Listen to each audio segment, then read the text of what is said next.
Kwelang sagot ni Tekla sa Family Feud nag-trending. Family Feud aabangan Lunes hanggang Biyernes, 5:40 p.m. Tunghayan sa report.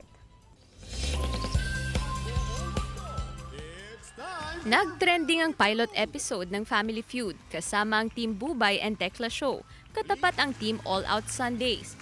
Nag-viral ang sagot ni Tekla sa survey question na magbigay ng bagay na isinusubo pero hindi nilulunok.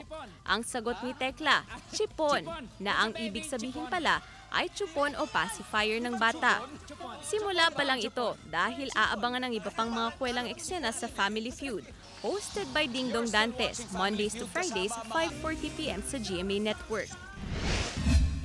Matapos mapasabak sa basketball si Barbie Forteza sa kanyang karakter bilang si Dino sa Maging Sino Ka Man. Tila naging daan ito para lalong magkalapit ang karakter nila ni Carding na ginagampanan ni David Licauco. Sa eksena, pinunasan pa niya ng pawis at minasahe ang likod ni Carding habang patagong kinikilig. Tuluyan na kayang mahuhulog ang kanyang loob kay Carding o hahadlangan ito ni Betty na pilit inaakit si Carding? Tunghayan ang mga susunod na eksena sa Maging Sino Ka Man, 8 p.m. pagkatapos ng 24 oras.